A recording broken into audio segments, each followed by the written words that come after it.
and welcome to Swish You Were Here. It's episode number 8, I believe. And I'm your host, Chris Hayden, and with me, as always, this time from a telephone, is your other co-host, Adam Hayden. I forgot your name for a second. That was weird. We've known each other a long time, but yeah, I'm... at least 25 years. Payphone. Yeah, Adam's calling from a payphone. About 3 miles north of Albuquerque, somewhere in the desert. All there is a payphone. How'd you get there? Magic carpet. Oh, that'll happen every time. The magic carpet will get you. People think that's like a racist Middle Eastern stereotype, but no, if you're in any desert, they're there. It's not exclusive to the Middle East. Yes. Let's discuss that limited skirmish in the Middle East. For your 30-plus-year-old listeners, that is a film called Wayne's World. I believe that's how it's pronounced. Or is it Wanye? Before I was born. Wanye? Wanye's World? Not true at all. No, not at all. Born. It's really strange because I'm looking at Adam we're using FaceTime. Adam's literally like 5 miles away. But but I'm about to go out of town. I'm going to do summer league stuff in Vegas. Well, I'm going on vacation, but I have like wiggled my way into getting to go do summer league stuff because we're going to go through Vegas. But it's also, we have this as an option, so we can exactly. We can do this anytime in the future when we get into the real season and we need something breaks. Adam doesn't have to come over to the house or whatever. We could just do this real quick. So if Adam does cut in and out, just, deal with it. There's probably 2 people listening to this anyway, and one of you probably doesn't speak English, so. You don't really want to hear me. I know. Everyone tunes in for me. Yeah. It's like Glow on Netflix, which everyone should be watching. I sold it to Adam. I sold it to Adam as Alison Brie is naked in it, so come for the Brie, stay for the Marin. Oh, and I came for the Brie. Oh, God. Like, you set it up, I'm going to knock it down. Yeah, I really did. I set that one right up for you. But we wanted to do a little episode real quick before I go out of town. I'm going to try and do some little update things from, maybe do one from Vegas, possibly sit down with some other guys when I go to L.A. that are friends of mine, that funny guys that you probably heard, not Amir. Unless Amir really wants to talk. I mean, I don't know. He's been busy. I think it's yeah, Adam scared him away. But we wanted to sit down and talk about this insane fucking free agency period that has started. Has been bonkers. Yeah, I think we would have gotten into this sooner if not for the Mavs perspective, waiting on Nerlens' deal to go through, which we have no information as to this point. But here's the thing. He's restricted. If the Nets or the Hawks or whoever is rumored right now offer him a max deal, the Mavs will accept it. They'll live with it. Well, plus, market-wise, this has been a really bad market for RFAs. Like, what's happened in the market right now has made it difficult for restricteds, just in terms of money. It's also, Nerlens is... I'm actually shocked he hasn't gotten those max deals yet. He's the best available center. No, you're right. The problem is, I think, is that everyone knows the Mavs want to keep him, and that they're going to match whatever. So I just feel like no one's giving him any money. Like, no one's making an offer because they can't possibly out. The problem is that going into this free agency period, we even thought that the salary cap was going to be higher than last year, and they capped it at 99 this year. Yeah, I lost like $3 million or so. Yeah, we thought it was going to be, 103, 104 this year, something crazy like that, and they capped it at 99, which doesn't sound like a lot, but it hamstrings your mid-level players and your bench players. So when you do your max, these big maxes and super maxes like Steph got, we'll get into that in a second, it kind of... $400 million. Yeah, according to LeBron, he should have got $400 million. But it definitely hamstrings, what you can do to fill out your roster. So that kind of played into... My chair is squeaking like crazy. You can't hear it, Adam, but everyone else can. Don't worry. Oh, good. But it really screwed up the restricted market because so much money is already changing hands on the amount of UFAs. And when you have that kind of cap, what are you going to do? You have to go UFA first, right? You do. And also, I think when it comes to centers, financially, I don't know that they're the highest paid position, but people pay their centers because they're like, look, we've got a guy, he's like mid-tier, but what it takes to keep your center is usually a max deal if they're any good. But I think people aren't jumping on the center list. One, because it's kind of down this year on who's available, and two, the like more traditional centers have been moved away from. That's what I was going to say. You've got Olenek and Pau Gasol, who's probably going to stay in San Antonio. Well, now that Zebo's gone, yeah, and Mason Plumlee, it's nothing too exciting. Yeah, I mean this RFA market is not very exciting in general. No, but why don't we dive right into the actual UFA thing? What do you think? Yeah, please. I'm glad we got that. We got the Mavs crap off the board immediately. Yeah. There's else to talk about. I kind of wanted to jump in. It's why we haven't really, I think, forced out a new pod despite everything moving, because it doesn't tell us a lot. Yeah, from a fan perspective, we got nothing. But I did want to kind of wait until we had a lot more things go down, and in the last 24 hours, there's been so much happen. There really has. What do you want to start with? Let's just go down this list. We're looking at we're using some guide lists here so we can kind of figure out who it is. But let's go by position. Let's start with points. Okay. Do you want to talk about that Steph Curry deal? Yeah, that's a hell of a deal. The first Supermax. Well, the first that now would be a Supermax. Yeah, of the current CBA. Yeah. I didn't expect anything else. 5 years, $201 million. Yeah, it's a lot of money. Yeah, that's a lot of money. Do you think that we're going to have, and this is, sorry to get a heavy dive into something, do you think that the money's going to stop coming eventually? Or maybe not stop coming? We get these, we've gone down on the cap a little bit this year, but the last few years with the TV rights, those deals have allowed us to give these crazy deals that are really player friendly. And I just don't know. Do you think that the money's going to be in the NBA? I think it is. I think the brand is growing bigger and bigger, and it's growing at such a worldwide rate that I think teams are beginning to get so much money from other countries. I mean, especially things like what the Rockets are in China because of Yao Ming for all those years. The amount of money that they make on merchandising overseas is astounding. I agree. I just know it's something I've heard people talk a lot about. It's the sustainability of the contracts we're getting into, but I think it's sustainable. Even if, say, the TV rights in a few years don't want to pay. TNT is I can't afford that. It's too much.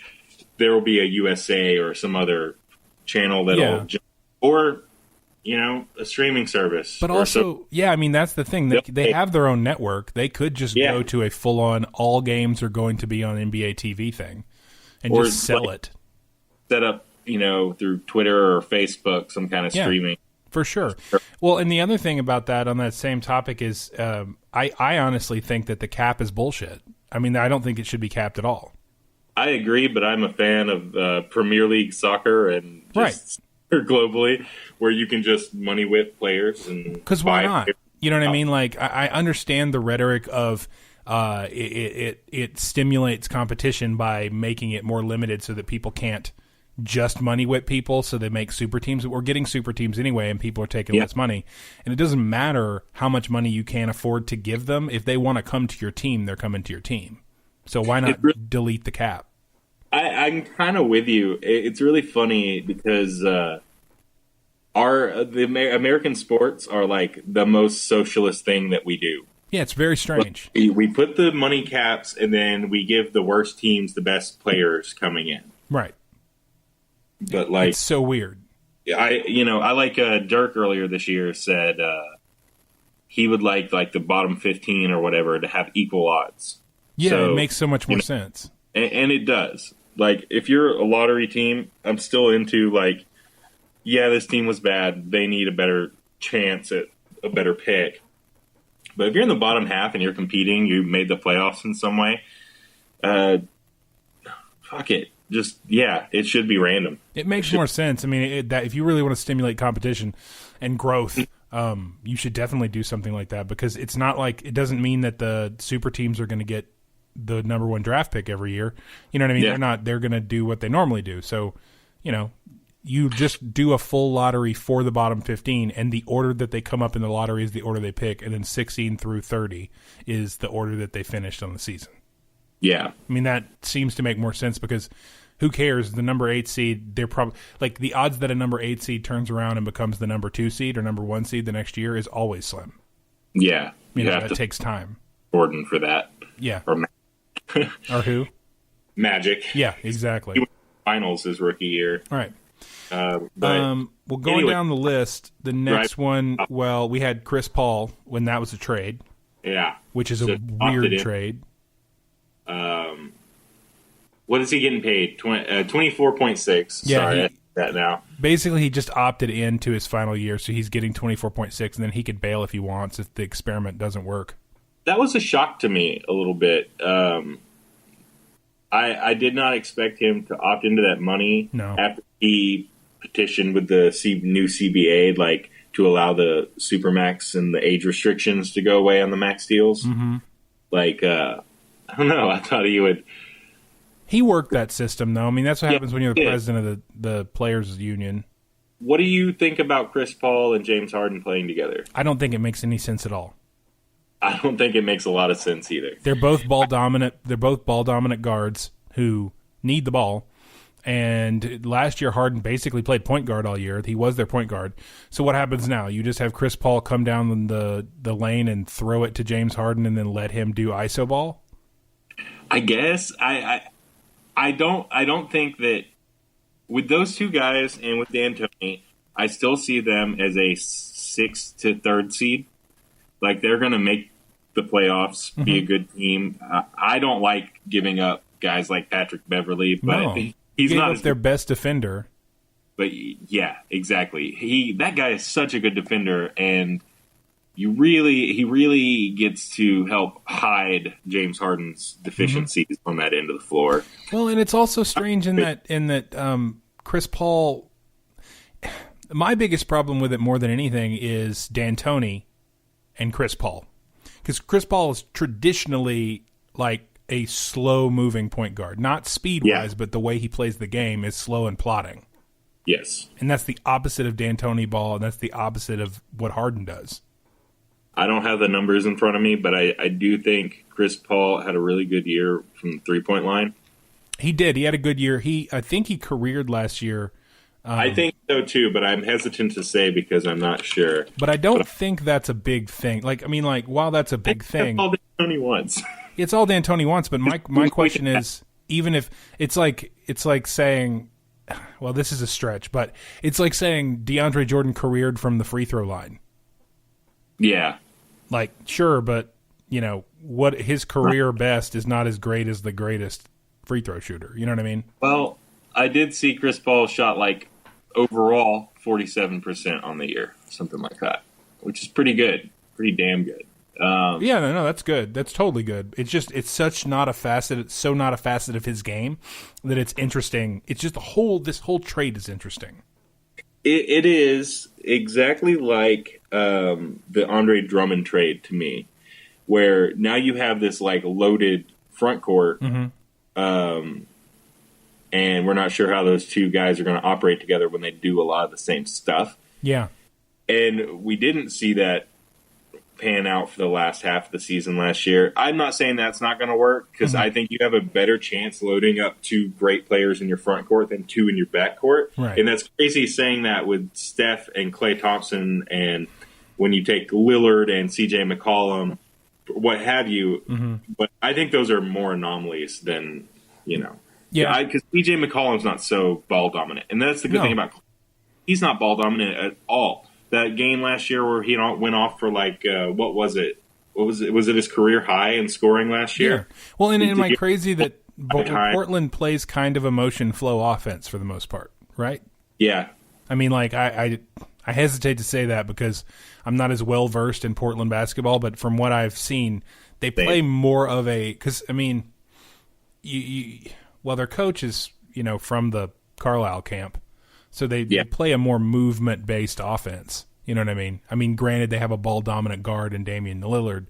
But it works because Lillard will pass now. He's no longer a shoot point guard. And I definitely think Chris Paul is going to pass. But I don't know how that's going to be. But Chris Paul's a passing point guard with a mid-range game. He's such an explosive and aggressive offense with all the minor pieces they're losing to sustain itself for like a title run. I don't know. We'll have to see how that turns out. I mean, I'm really interested. I'm going to watch it. Yeah. But, I'm going to watch it because I want to see if they yell at each other. Oh, my God. Well, that's one of the things. They plug the ears. Yeah, that's one of the things. It was very clear that one of the reasons why Chris Paul wanted out of the Clippers world is because I don't think people were getting along with him. Yeah. I mean, I definitely don't think he and Doc were getting along. I mean, Doc will say that all day, but Doc still says he got along with Rondo. Were you seeing the odd reports that Doc and Chris Paul weren't getting along, and it was in part because, if I'm not wrong, the first report was he was annoyed that he was playing Austin too much. And then I saw the second report was that, no, Chris Paul wanted him to start Austin. He wanted him to start Austin Rivers, yeah. He wouldn't do it. He wanted him to start him, and I don't understand it. I think it was because I think it was a situational thing where he was just like, let's try something different. And but I can't tell if it was passive-aggressive or not. Do you know what I mean? Well, why do you coach? This is off topic, but why do you coach your son? Why would you coach your son on an NBA roster where you have to make decisions like, I'm going to start him tonight over so-and-so? Yeah. You can't, I think he's going to be a victim of not playing him enough or neglecting him because he's trying not to look like it's all nepotism on the other end. Playing that game is just, why would you want that headache? Nepotism at the highest levels is always difficult, and I don't know why you would. I agree. I don't know why you would want to even go there and deal with the media, let alone the team itself. Just seems like a chemistry issue. Yeah, I don't know. It's really strange. Well, let's move on down this list a little bit. Do you want to go to the next one? Yeah. What do you think about Kyle Lowry's 3-year deal return to the Raps? Makes sense to me. Makes sense to me, too. I'm glad to see them not blow it up. Because they have two options. They blow it up. Mm-hmm. They start from scratch. Really odd time to try and start from scratch. I don't think this is the free agency period to do that. Well, they're definitely not blowing it up. They're way into luxury cap land, aren't they? Everyone back down. Let's see. Not to get ahead of ourselves, but who else have they signed? Do we know? Well, last year they signed they signed DeMar. Yes, they have DeMar, but that contract counts on this year too. That's the thing. Ibaka hasn't signed anywhere yet. No, wait, he re-signed. Yeah, he re-signed 3 years. I saw they were going to be a package deal, which is interesting. They were like, we're either both coming back or we're leaving. Yeah, it's really strange. Yeah, I just didn't know a lot about Ibaka and Lowry having that connection. Yeah, that doesn't make much sense to me either because they only played together for half a season. Yeah. Where did Kyle Lowry play before Toronto?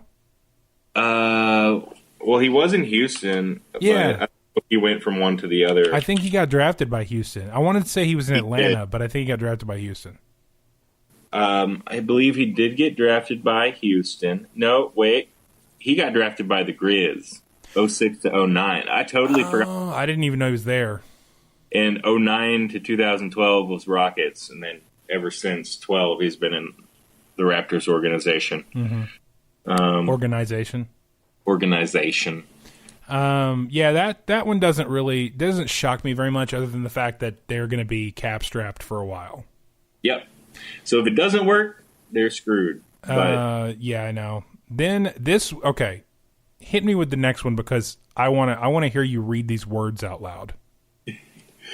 George Hill heads to the Kings for $3 million, for 3 years, $57 million. Yeah, for $3 million, I wouldn't live in Sacramento. That's not true. I don't hate Sacramento. I hate the Kings. Are such a weird organization right now. What's happening? Is it getting better?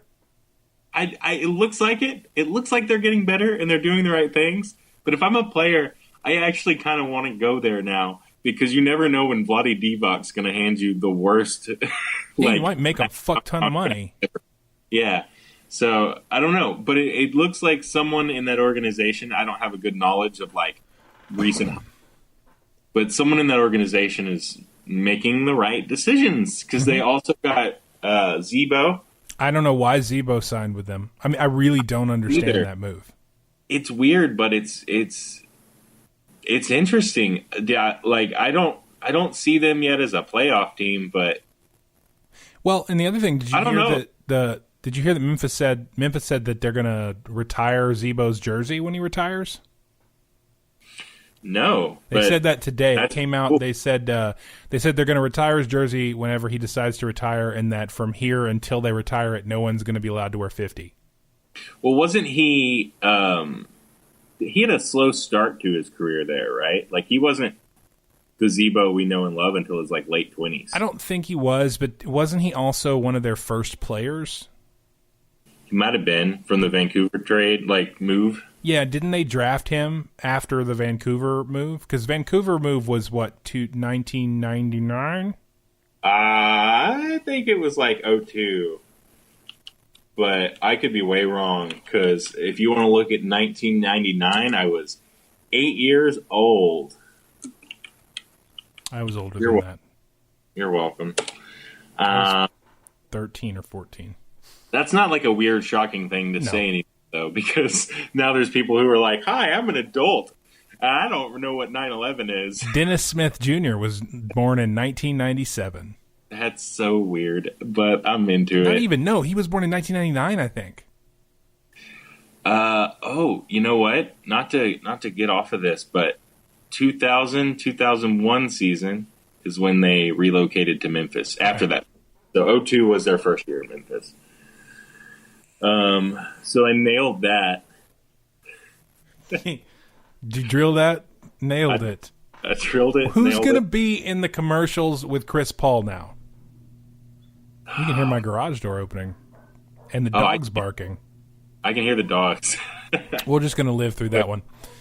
I love that DeAndre and Chris Paul commercial for some stupid reason, and I hate some of those commercials are terrible. But the one where he goes the drilled it, nailed it thing, and then he shows him the tree house he made, and he goes, "Did you drill that?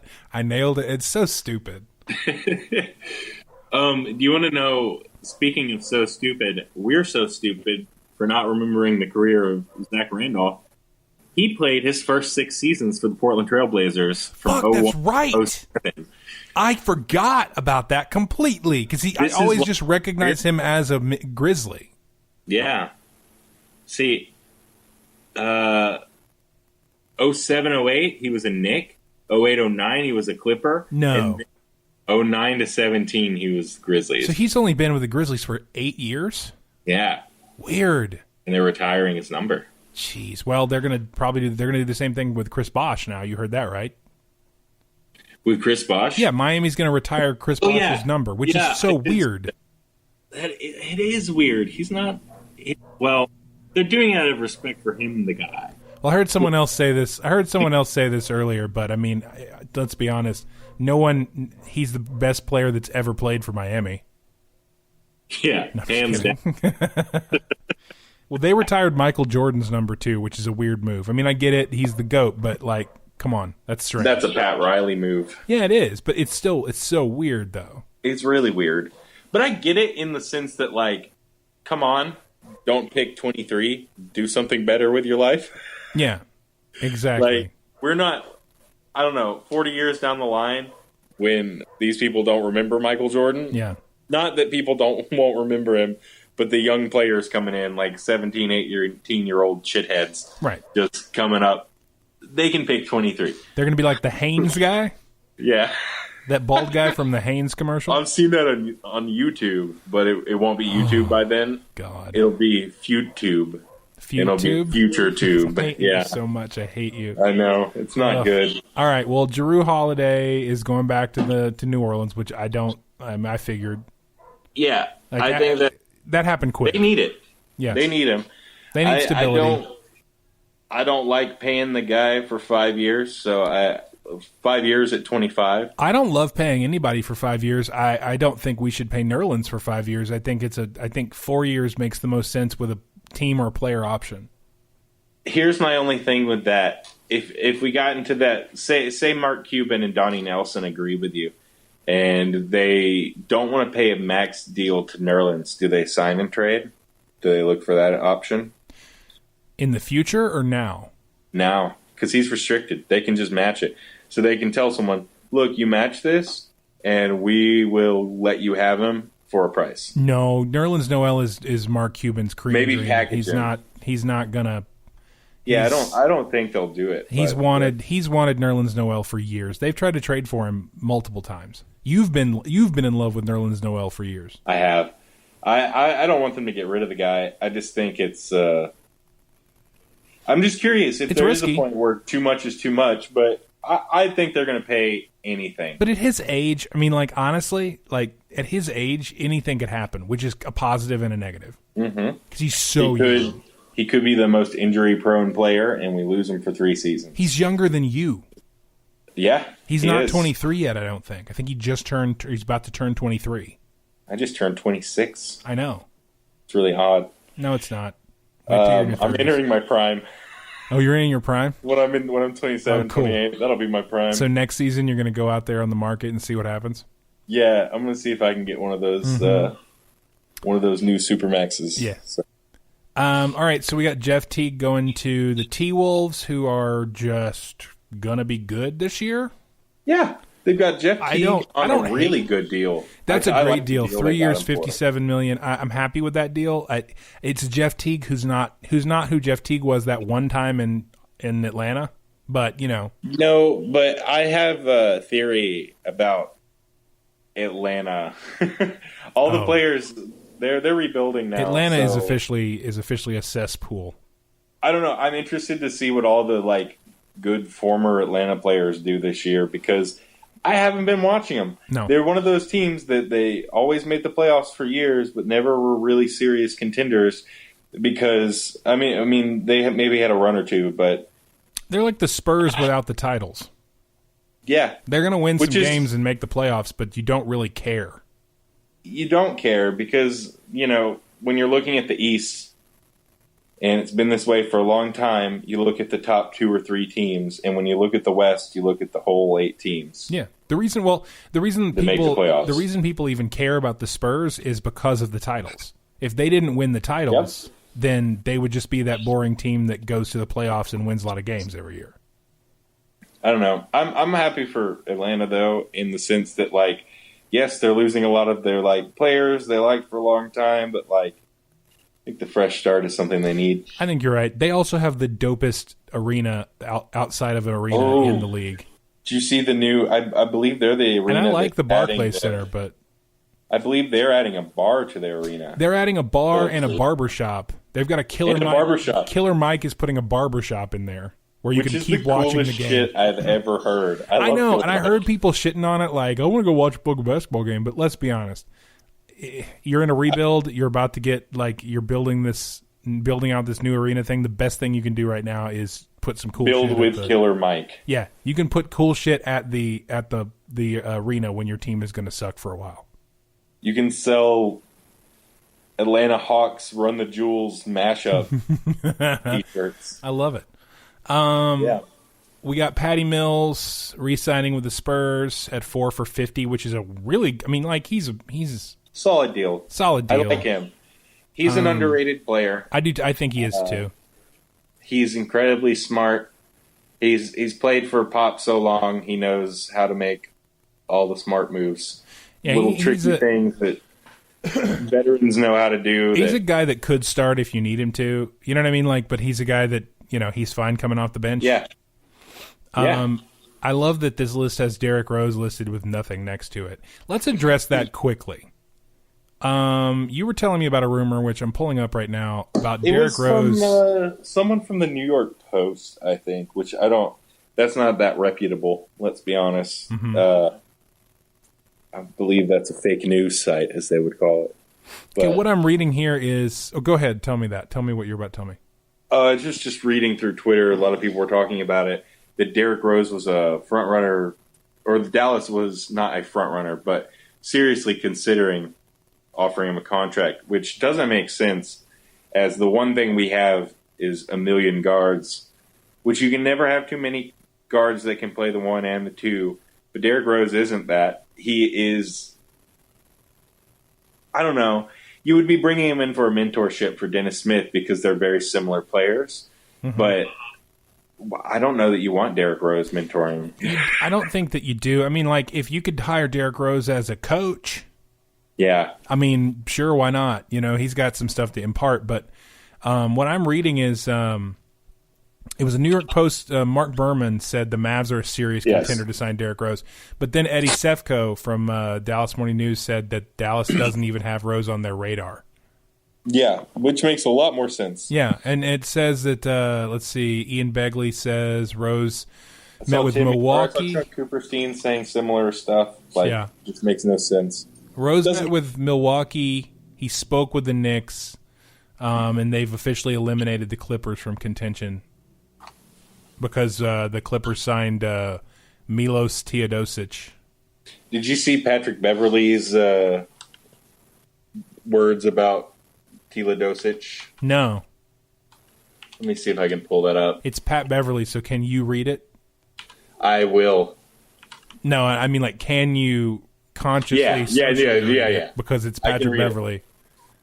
And Patrick Beverley, as we all know, is the G-est to G in the NBA. He is. He's like... I kind of love that guy, but he doesn't give a fuck. I've listened to some podcasts with him, like Woj had him on his Vertical podcast, a year ago or so. And that guy was like, I don't have any friends in the NBA. He's like, my friends, they're back home. They're in the hood. Yo, he's hard as fuck, but he'll also cry after at a post game when he finds out his his grandmother or grandfather passed away. Oh yeah, like it's crazy. He's really awesome in that like he goes around acting all hard as fuck, but he don't give a shit. Whenever he has to be emotional, he's going to be emotional. God damn it, I kind of love him for that. I love him too, but we like assholes. Yeah, we do. We found this out recently. We talked about it last week. While you look for that, do you have the Beverly thing? I haven't found it yet, but I know it's on Twitter. While you look for it, I'm going to hit the last couple of point guards that we have anything to talk about. Darren Collison's going back to the Pacers, which, while it's weird, I get it. It kind of makes sense. Yeah. And then Sean Livingston is going to stay in Golden State on a 3-year, 3 for 24, which is not bad for Golden State. The problem is that going into, and we'll probably talk about this on a future episode, but going into next season, Golden State's got real luxury cap problems, but I don't think they care. No, I don't think they care either because you win and the money comes to you. Also, they're getting a new stadium. They're moving to San Francisco. Why would they care about that luxury tax? They're going to make that money back. Getting a new stadium is very expensive, but usually he's paying for it. Yeah, exactly. Which I don't agree with. Well, what I'm saying is that like they're going to open this new stadium and people are going to be hyped for it, especially with how good they've been. The last thing they want to do is blow anything up or miss out on a guy and stop winning titles. Sean Livingston is a big part of what they do, leading. Like he's the point guard off the bench for Steph. However, I don't like that deal. I think that's too much for Sean Livingston, and they might have issues with it. 3 for 24, though. But it's not so bad that they can't trade him if they run money issues. That's like 7 point. What is that? 7.5. Yeah, 7. 7.6. It's 8. Yes, because 8 times 3 is 24, and I'm an idiot. Yeah, we're both bad at math. It took us too long. Wow. But, yeah, I don't know. Like, it's not bad. It's not great. The other things they have listed, Yogi... For their swaggy contract. Yeah. Mavs picked up Yogi on his option, which is great. Ron Baker, he's the white guy with the mop top, right? Who looks like a guy who should be named Ron Baker. Yeah. He's got Muppet hair. Yeah, he's going back on the Knicks. He'll be back with the Knicks. MCW is going to be on a 1 year with the Hornets, which, man, how the mighty have fallen. That's exactly what I was going to say. Jose Calderon and his ham are going to Cleveland on a veterans minimum.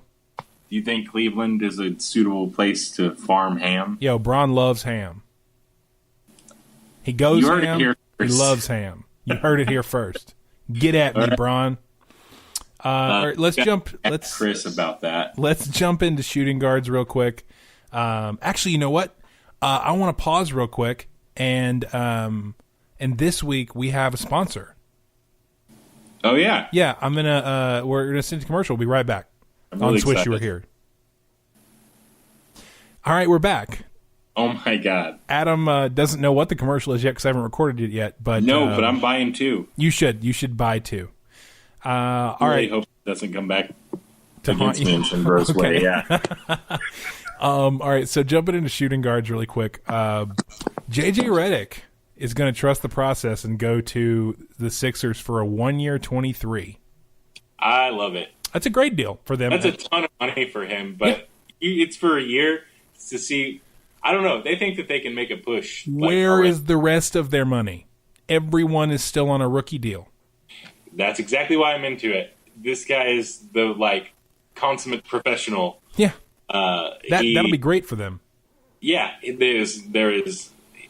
He causes no issues, really. Mm-hmm. I've listened to the dude's podcast, and all he likes to talk about is really clean, family-friendly stuff, and how much he's really into Jesus. You know what? So, honestly, you don't really have to worry about those guys. Honestly, that team of kids up there, and as much as I'm not religious and at all, and atheism aside, that team needs Jesus. Do you know what I mean? I think they need. But you know what I'm saying, though. Ability and leadership. Those kids need someone who's wholesome and Jesus-y in order to keep them from all getting arrested. Because you don't think Jahlil Okafor is Jesus-y, dude? They might say that they are, but they legitimately and it's not because of any reason other than the fact that it's just a bunch of young kids with money who don't have any old veteran leaders. They need people like him there. Some vets, and I'm joking about the Jesus thing, but they need a guy who's like that in order, at least one on the team. You know what I mean? To be like, hey guys, maybe we don't punch a guy at a bar for calling you a pussy. Yeah, he's just an example setter. Yeah, that would be nice for their development. JJ Redick, that work friend who always wants to talk about 401ks. He fits my list of athletes most likely to wear khakis. He fits my list of athletes most likely to be so white that they disappear into a beam of sun one day. That's true. We got Neon Dion Waiters going back to Miami on a 4-year 52, which is a good deal for that. I expected Dion Waiters to get paid. I did too. And especially a 4-year for 52. I was expecting more like a 2 or 3 for a 52-60 kind of thing. I think he has a reputation of bringing a headache with him. That's true. And that looks like it hurt his money.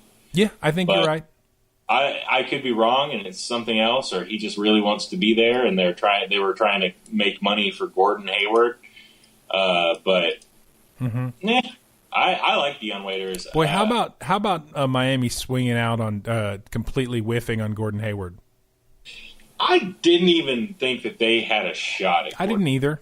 Why would he go there? I don't know, but they made a big push.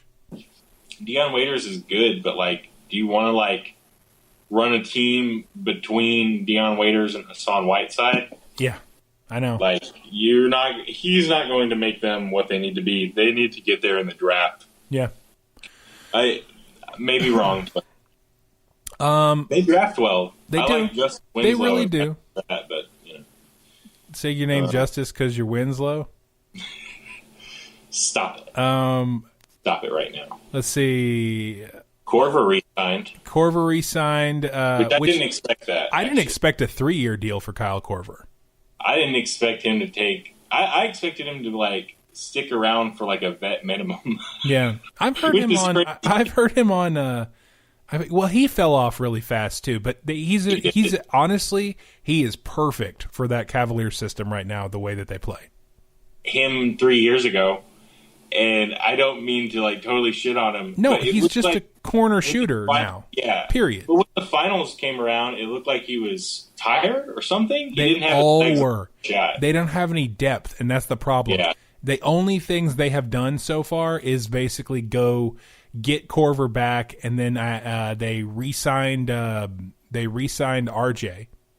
Yeah. For a year, which just means we get more podcasts. 10 deep. Do what? It's hard to run a team all year with 8 to 10 deep. It's hard to run a team 8 to 10 deep against a team that can start 12. Yeah. Like, right. That's what happened, and that's what happened with Golden State. Like, no one on Golden State was playing like a bench player. It's like their bench players are starters for other people who took less money. Yo, they're going to get JaVale paid.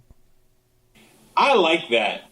JaVale has been underrated, and I see a lot of people going like, wish I had my soundboard. Oh, Steve Kerr did all this stuff to make JaVale awesome. No. And I'm like, no, he kind of got awesome for his year with Rick Carlisle. Well, he also, he did that for sure, Rick but he didn't put up with him and his basketball IQ. I think that Rick humbled the shit out of him and made him want to play harder. Yeah. I think that's what happened. I think Rick got that out of Zaza, too. You're welcome, Golden State. Yeah, you're welcome for your title. The only people responsible for your title are Rick Carlisle, Zaza Pachulia, and JaVale McGee. Come at us, America. Congratulations, Bay Area. Get hyphy on that. Take that for data. Quit telling people to get hyphy on stuff. Take that for data. That means we're done. Hold on, I don't have a pen. Slam down. Take that for data. Yeah. Okay. We got a lot of no restricteds. Barely any restricteds have signed. Especially not any shooting guards. Yeah. Manu Ginobili. I don't know why he's on this list because isn't he retiring? I mean, I guess he hasn't said, but I don't know. I was almost positive Manu was whether retiring. he retires or doesn't retire. It doesn't affect me. It doesn't affect the league. It doesn't really affect the Spurs, if I'm being honest. No, but he did some awesome stuff in his time. Mm-hmm. But the original Spurs, Tim Duncan's got. I say original because I don't remember the Admiral so much, but and Avery Johnson. But yeah, no, Manu, it's time to go. The Admiral, the Little General. And Tony Parker's not far behind him. Yeah, it's coming. All right. There's a few other shooting guards that signed. We'll just breeze through these really fast because Tony Snell's staying in Milwaukee, 46 for 4, which seems a little. Am I crazy? That's a little high for Tony Snell. Did he come over when the Bulls acquired that pick, or was he there already? Because I know he used to play for the Bulls. I don't remember, to be honest. That's how much I know. That's why I see $46 million over any amount of time for Tony Snell, and I go, really? Yeah. No, am I thinking... no, I'm not. I'm thinking of the Timberwolves. Yes. That's the thing. We did it again. Milwaukee and Minnesota every fucking time. Wayne Selden, a guy I don't know who that is staying with the Grizzlies on a nondescript 2-year deal. I was exactly going to call it nondescript, too. Wayne Selden sounds like a name I would create in, like, 2K. Langston Galloway, who I'm pretty sure is kind of a combo guard. Not really just a guard. He's a weird player for me because he was so, like, he would show flashes of being pretty good when he played for the Knicks, and then he would also be the worst. Yeah. They were, like, starting Shane Larkin over him at times. It's so difficult to tell, like, when it's the Knicks, if it's the Knicks or the player. You're right. And another telling thing is I heard recently that Rondo and the Knicks have a mutual interest. And I'm like, you know what? That ship is going to sink together. I'm enjoying a Madison Square Circus, so please keep it going. I've heard some Celtics fans be like, why don't we just go get Rondo back? Yeah, you want that? Go ahead. You think IT and Rondo are going to play well together? Yeah. Jody Meeks is going to Washington for $7 million, 2 years.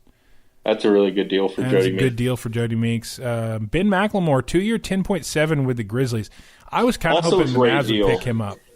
Yeah, that's a great deal for McLemore. Yeah, he's a good age. He's still a good age for that. That was affordable for the Mavs. I'm a little annoyed they passed on it. Yep, but too. We have a lot of combo shooting guard guys. But yeah, I don't know. We got Justin Holiday going back to Chicago on a 2-year, $9 million, and then Nick Young, Swaggy P himself, is ring chasing with JaVale at 5.2 for a 1 year with the Warriors. Think of Swaggy as kind of a small three, but that's a great deal. Great get for them. It really is, because they can put him in a position to do what he does, and that just means jack up shots every time he's in the game for as long and as many times as he can. It's like saying, hey, you have J.R. Smith, Cavaliers, but we have Swaggy P coming off the bench. Yeah, the softer side of J.R.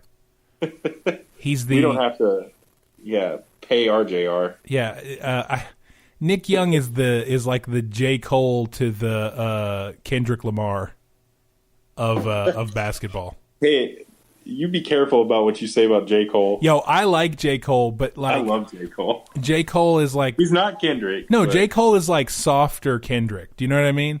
It's like if like J. Cole's like, what if Kendrick had a soft side? All I know is there's no role models.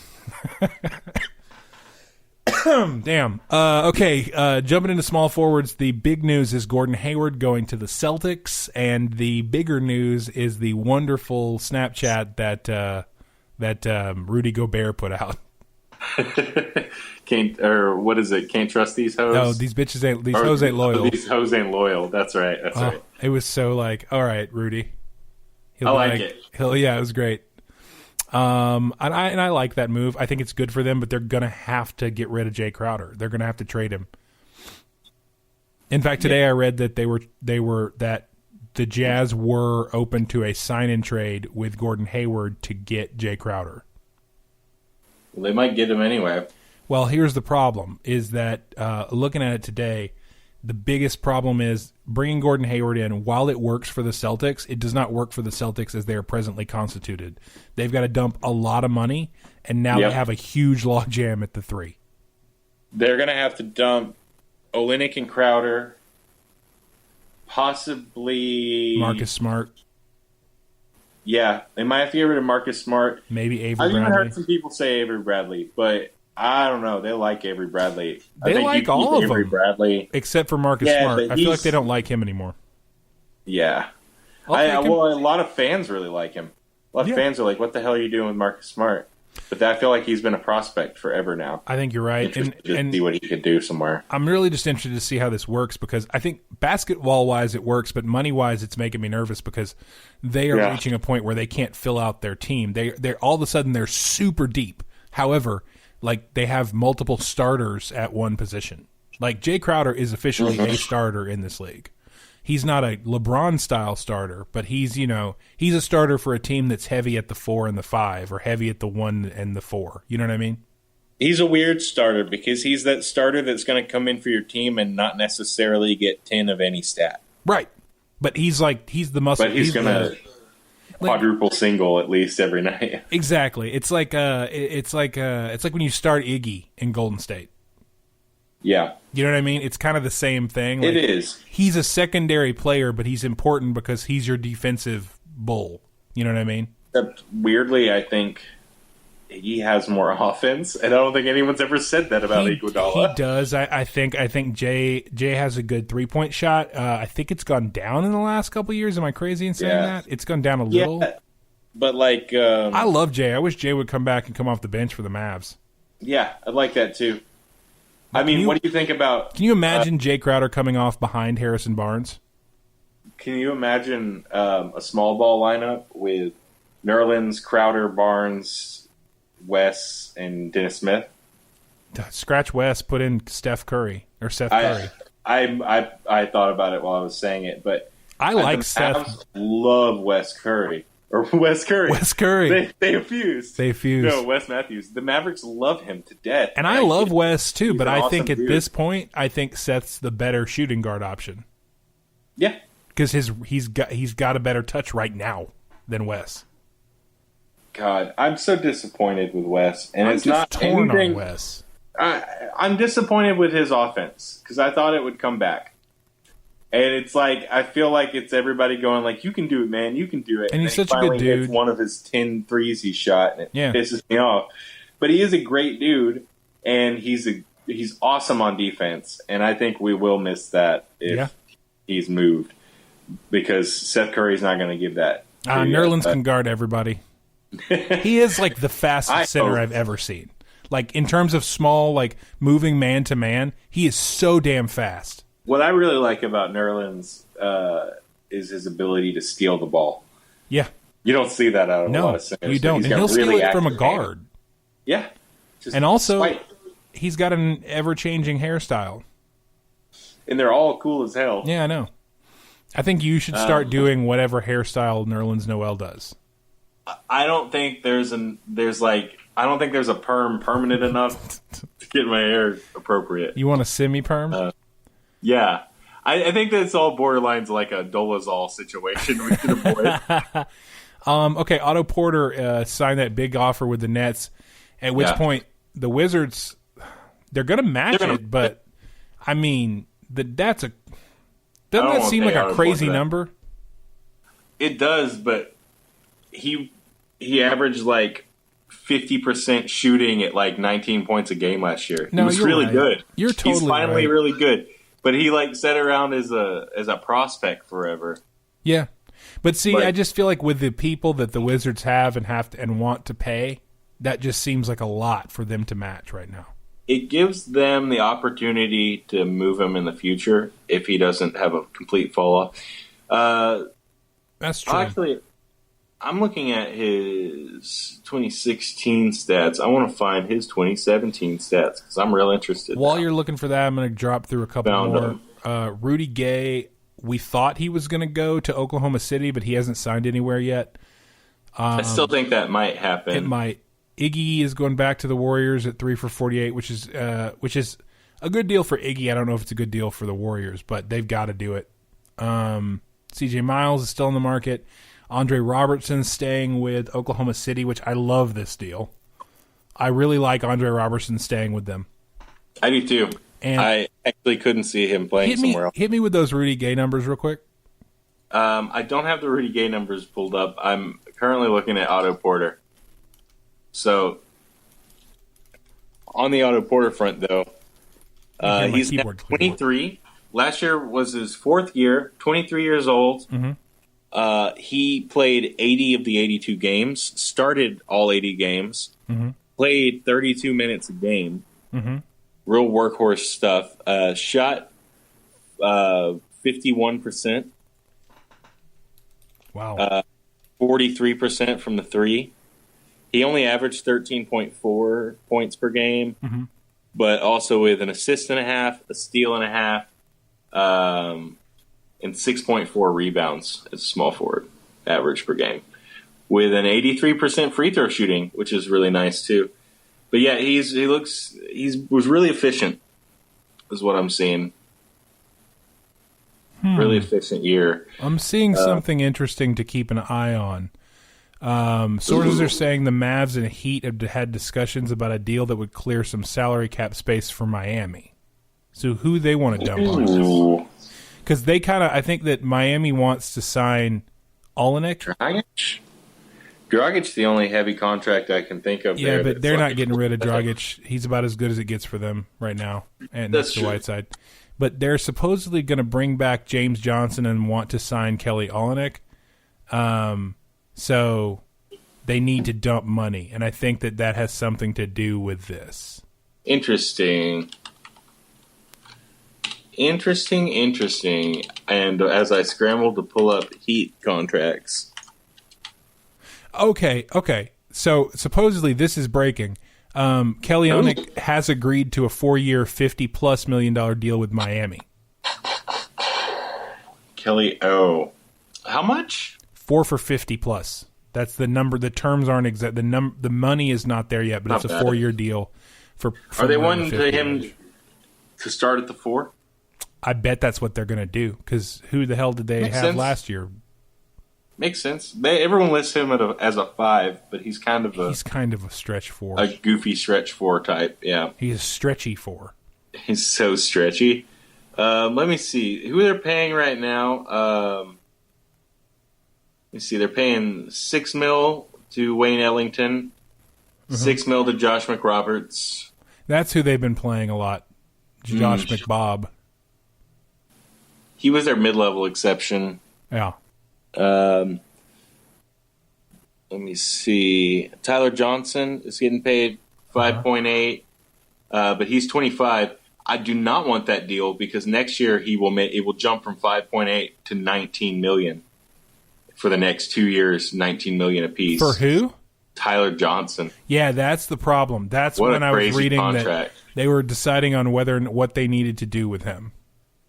I definitely don't want to absorb that dude's contract. No. If they 5.8 is fine now, but Jesus. I don't know what they could do with that. Everybody else is cheap. Young players like Bam Adebayo, who's going to be awesome. Yeah, you sent me. I watched a bunch of his clips. That guy's nuts. Yeah, he looks freakishly good. But yeah, the only contracts that $17 million to Goran Dragic that they're paying 18 and 19 the next 2 seasons. But Tyler Johnson, that's what they're looking to move. I guarantee you anything. Yeah. And I do not want a 25-year-old shooting guard who's getting paid $45 million over 3 years. Mm-hmm. Really, $40 million in 2. I'll tell you, man. One thing I was going to mention was about Andre Robertson. By the way, going back, if you look at who's projected to start for Oklahoma City, have fun getting to the hoop. Look at who against them. Yes. Yeah. Look at the size that they're going to start. So they're going to have. Are they going to start Cantor and Adams? No, I think they're going to. Well, they're going to start. They're going to start Russ Robertson, Paul George, Steven Adams, and then if they start Cantor with that too, that'd be nuts. Try to get to the basket. I don't know if Cantor's going to continue to 6-man for them though. Well, that's what I'm saying. If they start him, if they make him they kind of make him a 4. Yeah, I think you got to make Cantor the 4 in that situation. He's got a little less. Steven Adams is bigger.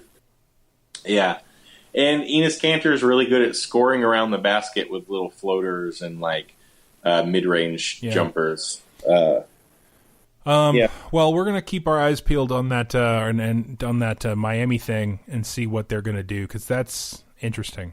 Very interesting. I'm nervous now. Let's see. No word on Tyreek Evans, which is weird, but I'm sure we'll hear something soon. The Joe Ingles era has officially started in Utah. 4 years, $52 million. I'm into it. I mean, he's already been there. I think I told someone the other day that, man, Joe Ingles is going to go off this year. He's going to average an almost double. He's going to average a almost double half for the whole season. I'll say this. I really like Joe Ingles. I think he could be a very fair starter. We need to start tracking the almost double half. You don't quite get a double in points, and you get about 5 assists. I watched a very cool little video I think the Jazz organization posted the other day with Joe Ingles. And he's made friends with this little kid who's blind. Oh, no. Now I'm going to fake a dick. Can't see. Yeah, I knew it was going to make you feel like a dick. He's blind and he can't see? His life is terrible. So he can see a bit because they brought him in and did these special VR glasses. They're not VR. Yeah. But there's a camera on the front of them, and they make them super magnified right up on his eyes with LED screens. Right. So he can see the games. And they did a thing with him, and then he came back, and Joe Ingles bought it for him. Oh, that's cool. And it's like a $200,000 thing. That's really cool. Or whatever it was. Good on Jingles. So, good on Jingles. I really like the guy. I don't have any problem with Joe Ingles. I'm just he did keep telling the kid, "You got the wrong jersey on. You're wearing 20. You should be wearing 2." Well, 20's Gordon Hayward. To be fair, this is before he was gone. To be fair, that kid had no idea. Yeah, no, absolutely no idea. Way to make him feel like shit. Not because he's blind, just because he's a little kid. Just kidding. PJ Tucker going to the Rockets 32 for 4 is interesting. That gives them some good defense. which they desperately need. PJ Tucker, he does a lot. It's a really versatile. Yeah, that's a versatile spot. 3, ball 4. Mm-hmm. Bojan, I heard a lot of rumors about Bojan Bogdanovic recently, but then nothing. Didn't you hear he was going to sign with a couple different teams? Yeah, we'll see. Omri Caspi, he's good. Omri Caspi is on a 1-year minimum. With the Knicks, will let you know. Omri Caspi's on a 1-year minimum with Golden State. With the I didn't see that. That kind of went right past me. Yeah, I didn't see that either. RJ is going to stay with the Cavs, and then let's quickly run down power forwards because look, we pretty much know what's up. KD took a pay cut to stay there. I believe that's a 2-year 53 or something like that. Yeah. Blake Griffin got the second highest contract at 5 for $173 to stay with the Clippers. Good luck, Blake. We like you. We're rooting for you, not the Clippers. Exactly. Paul Millsap, 3 years, $90 with the Nuggets, which is an interesting situation. People are gushing over that signing. Yeah. People is the perfect fit for that organization next to Nurkic. He really is. And his age is a factor, but it doesn't. 3 years. Let's see what happens. I'm excited for finally seeing Paul Millsap play in his 30s. Yeah, exactly. He'll finally get to do something. I don't watch a lot of Eastern Conference Atlanta Hawks basketball. Yeah. Serge Ibaka, Dormevu is going to re-sign for the Raptors. At 3 for $65. Every time I see Serge Ibaka, I literally think about you singing that song. Well, it's the best song ever made. Hit me a little bit. Give me the refrain. Okay. Serge Ibaka, alley-oop, alley-oop. Yep. Put it in the basket, good for 2. Hey. Good for 2. Woo. See. Now let that little earworm fester. Yeah. You tell me that's not going to stick in your head.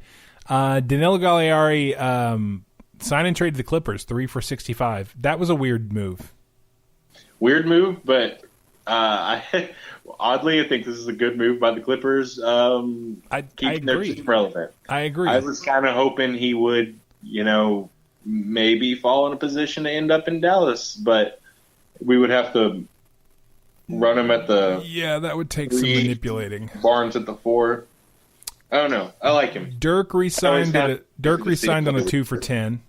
Which is insane. The most team-friendly contract that's ever happened. Absolutely. Well, he just wants to get his records. He wants to get his, he wants to play for 20 and then see about an extra one. And Cuban will pay him until the day he dies. Yeah, Cuban, he's going to be fine. All of his children will be paid. Yes. Zebo going, we talked about that earlier, 2 for 24 to the Kings. Taj Gibson going to the Wolves on a 2-year for 28. I don't understand this deal at all. Thibodeau loves Taj Gibson. I know Thibodeau loves Taj Gibson, but the Wolves need more depth. They could have gotten a couple of extra pieces for the amount they gave to Taj. I know. They paid him too much, but they need the rebounding. Yeah, no, that's true. They really like him at the 4. I think you're going to start him at that money. What's Mirotic up to? Because he's got nothing going right now. No idea. I hope everyone cools down and doesn't go well, I didn't get the guy I wanted. I got to offer big money to Mirotic. Well, he's not going to get paid big money. No, he's not going to get paid. Plus, then they're not going to match if they're going through what they say they're going through. Michael Beasley, I would nothing like about him in Dallas. I would too. I agree. And that's a person that I've heard rumored. I've heard him rumored to be someone that would be a good fit in Dallas. I guess that's the best way I could say that. Especially with Patrick Patterson already signed. Not to get ahead of ourselves. No, you're good. Signed for 3-year, $16 million with OKC. Yep. And then Kelly Olynyk, it looks like, is going to the Heat now. Mm-hmm. And those are really the 2 other guys that I've heard and talked. And Ersan Ilyasova, who hasn't signed anywhere. Yeah, he hasn't signed anywhere. But I like the youth of Mirotic. If they can pull that off, I think that'd be a coup for Dallas. We don't need Ersan. Ersan is a corner shooter. Ersan is just a set shooter. I mean, he's like oh shit. He's like Peja. He's like old Peja. Well, he's kind of Dirk right now. Sort of. I know what you're saying. We're saying the same thing. Guys who shoot the three. Yeah. They're big and lumbery, and they're defensive liabilities. Amir Johnson's 1 year with the Sixers makes a lot of sense to me. Yeah, it does. That's another bring in a vet. Give him his money because we ain't giving it to anybody else. I could be wrong, but everything I know about Amir Johnson is that he's a pretty stand-up dude. Yeah. He's a good guy to have in the room. And we already talked about Patrick Patterson. Still waiting on Michael Beasley, Ilyasova, and Jeff Green. Yeah, we'll see what happens there. I mean, those are names. Those are other names. Like, those are people who are like they're going to sign after this eventually. I bet you Doc Rivers throws another contract at Jeff Green. You know what? Hasn't he done it twice? I think so. Different team. David West re-signed with the Warriors. This says he's saying this is going to be his last season, I guess. Yeah. Mike Scott heads to the Wizards for the minimum. And that's everything in power forward land. Yeah. Now let's get to the deep, deep, deep list that is centers who have signed. Are you ready for this? I'm going to miss David West. I just want to say that. It'll be a sad day when David West is gone. He's a fun guy to watch. Yeah, he is. Let me. I tell you what, Adam. Why don't you take a break? Why don't you take a break here? Go make a sandwich, watch a movie or something, and come back when when you come back. Make a sandwich. Yeah, exactly, just like that. When you come back, I'll be done with this center list. Are you ready? Take a nap. Right. Take a nap. Nene, 3 years, $11 million with the Rockets. Oh hey, was that it? Wait. Spencer Hawes and Greg Monroe stayed with the Bucks, and Cristiano Feliciano is returning to the Bulls for a 4-year, $32. You know the only interesting contract out of that group? What, the Feliciano deal? Yeah. Feliciano. I know. That guy's interesting. He was really good at the end of the year last year. And it's okay, so that's it in Centerland. Like it's almost like no one needs them. Oh, that's not true. Actually, we just heard that Kelly Olynyk's going to go to the Heat. That's new. But he's more. Well, it's not even that people don't need him. It's that, like, if you look around, a bunch of people are paying centers. Yeah, you're totally right. Not even good centers. Like, people are just paying them. But we don't know what's going on. The market commands it. We don't know what's going on with Nerlens. Even though we do, he's going to stay in Dallas. There's literally no world in which we don't re-sign him. Yep. Pau Gasol. No weird off chance of a sign and trade. Yeah. Pau Gasol, we don't know what he's doing. I heard he was going to return. I thought I heard San Antonio. But I could be wrong. Mason Plumlee. No one cares what the Plumlees are doing. They all look kind of like Timothy McVeigh. What I like to do with the Plumlee brothers is, you ever see that trick where you put one ball on a table, 3 cups, put it over, and you swirl them around? Well, I just put one picture of each Plumlee in each cup, swirl them around, lift it up. No one ever knows the difference. And when it comes out, it's a picture of Timothy McVeigh. No, I just use it so that every time I go like, all right, which cup is the thing under? People pick it and they think they're right, even if they weren't. It's how you really shark that 3-card Monty, 3-ball, whatever it's called, 3-card Monty. 3-ball Monty. 3-ball Monty, who is also a character I'll be doing this week at UCB West. I thought 3-ball Monty was that guy who gave you all the weird reasons to visit the therapist as a child. Yeah, old 3-ball Monty. I really stick the landing on that joke. You did. Real quick, Dwayne Dedman, Maurice Spates, and Alex Lynn. We don't know what's going to happen. Alex Lynn, it seems that, why wouldn't they bring him back? Don't they like him? I think they want to move on from Alex Lynn, because I think they prematurely paid Alex Lynn a bunch of money. I think you're right. They paid him a bunch of money. Didn't they pay him a bunch of money and get Tyson? Yes. Which is weird. Paid a ton of money to Tyson, and I still think they're paying him a fair amount. Yeah, I think they are. Unless they just moved Tyson, I can't remember. Yeah. I think there's talks of them moving Tyson. Yeah, I think they want to. But I mean, bring him back to Dallas. He would hate that. Like, oh my God, he hates Cuban. Yeah, I mean, like him and Cuban, I think I've heard have squashed it a little bit. Yeah. But it really pissed him off the second time they let him roll. But he's tight with Dirk and everybody in Dallas. He still loves Dallas. What if we signed him to a 1-year with a team option? Yeah, you think he'd go for that? I don't think so. He'd probably be pretty pissed. Let's see, real quick. Okay, I'm hearing on this Kelly Olynyk deal, 4 years, $50 million. The salary factors in at, let's see, the salary factors in the $4.8 million cap. They are right at the cap. Okay, salary factors in the $4.8 million cap hold of James Johnson and the $1.5 million hold of Luke Babbitt. Let's see, the $6.3 million Wayne Ellington contract becomes guaranteed in July 7th, and the Heat have an expiring $6 million on Josh McRoberts, so they still have the 4.3 mid-level available, but this caps them out. Yeah. So they're really gonna have to do some moving around if they want to get anyone else or whatever. And then I think they're gonna have to do a bunch of minimums. Yeah, for sure. Sources are saying, okay, I'm seeing little bits here. Ooh, little bits. Show me your little bits. Let's see. I'm saying Tim McMahon. Tim McMahon is saying that AJ Hammonds has been part of trade talks on a deal that could send Josh McRoberts to the Mavs. I kind of don't like that. I don't mind it because AJ Hammonds is kind of pointless. I mean, like, I like him, but he at least Josh McRoberts can play. He's not great, but he can certainly play. I shout out to the Locked On Mavs podcast because they were saying earlier this year, a couple weeks ago, that one of them was talking to AJ Hammonds at the end of the season, and he came off maybe this is from somebody else, but came off the floor and was like, that was the first time I played with Dirk, and that was the end of the year. Yeah. The second year or something like that. Well, I got to say, first year. To say, it looks like it's going to happen. Does it? It's a shams bomb. It's a shams wow.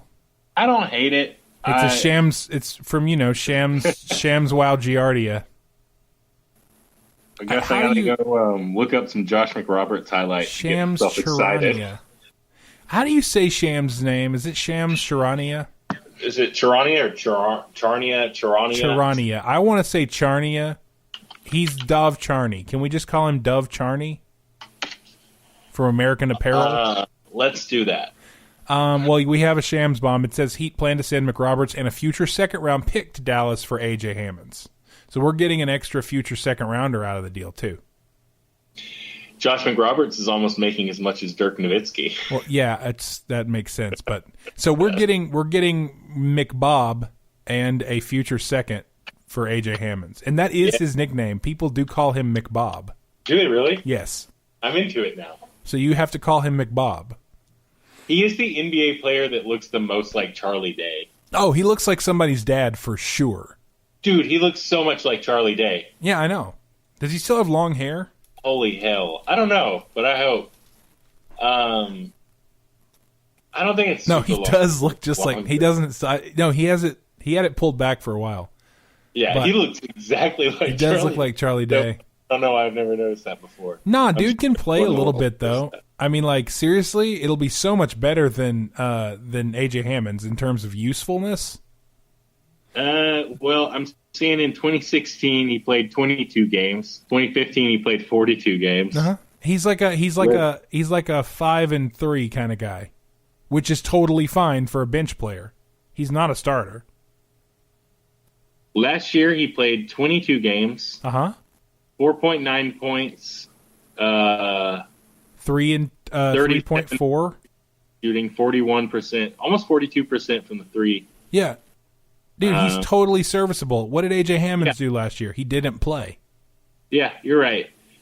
We're definitely getting value. I like getting a second-round pick out of it, too. And we're getting value at the 4, which we need. Yep. Interesting. Right? I don't know how much the guy's going to play, but... I mean, like, him and Dirk together could combine for at least, 26 points a game?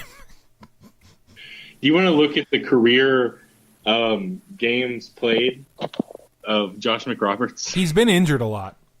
Yeah, so I'm just going to start at the beginning and go through his 9-year career, I guess. I guess this is 9 years. 8 games, 33, 42, 72, 50, 67, 41, 26, 78, 17, 42, 22. So he said 2 full seasons, basically. Yeah, he's had two full years, one with 72, one with 78. Well, and then the most he's played outside of those 2 years was 167 game season, then a 50, and then it's in the 40s and 20s. Well, they brought him on. I remember that Miami brought him in to like start though for a while. Like they picked him up on a on a pretty big deal, and that's why he was there for 3 years. 5. Yeah. He didn't play a lot in his time there. That's really what I'm looking at. I think it's because he got hurt. Yeah. Because he was playing in Indiana. Let's see. No, he was playing in Charlotte until 2014. Charlotte, 2 years. He had 1 year in Orlando, 1 year in Toronto. I think that's Toronto. A year with the Lakers, 3 with Indiana, and he started in Portland, where he didn't even play. He played 8 games for them that first year, his rookie year. Looks like his most points per game ever was that 12-13 season in Charlotte, where he got 9.3. Yeah. Either way, he's a deep bench guy. That was a 9. That was a 9-7 year. That was a 9-7 year though in 13. But he only played 26 games. So you can imagine that would go down. His best year in Charlotte, he played 78 games and he averaged 8 4 and 4. Well, which is not bad for a bench guy. But he's nothing to get too excited about, but he's definitely usable if we somehow slip into the playoffs. And Dennis Smith is great. No, I totally agree. But on that note, I think we should probably wrap it up because we've been talking. We were going to do a mini episode and we ended up going over an hour. I'm looking at an hour and 15 minutes almost. Maybe actually more than that. So we'll go ahead and wrap this bitch up. You make sure to follow us on follow me on Twitter and Instagram at I am Chris Hayden, and on Twitter and everything you can follow the podcast at SwishPod. You can shoot us an email at swishyouwerepod@gmail.com, and make sure you rate and review in the iTunes store to make sure that we get other people listening. Tell your friends, tell your girlfriends, tell your dog's friends. Even though you sure you want to tell your girlfriends about this? Ooh, yeah, that's probably not right because we're the cuckold. We are the cuckold of the podcast world. We are the cuckold man. Anyway, Adam, I'm going to give this to you. Thanks, guys, and we'll catch you next time. Take it away, my friend. Well, also, wait a minute. Follow Adam. Yeah, follow me at the Adam Hayden on the Twitter, and yeah, perfect. Follow me. I'll see you guys next week. Adam, you take us out, lock the door, close it behind you. So, lately I've been reflecting on George and Lenny. Been thinking about that messed up ending of Mice and Men. Can't we get along? Why do we gotta be shooting each other? Just because someone's a little slower than someone else. So when you look at the NBA and you say, I like that player, but he's too slow for me. Don't shoot that player. You sign him, and you deal with it, and you live with it. And then you got Melo, you got old players. Everything's fine. Just Steinbeck. Think about it.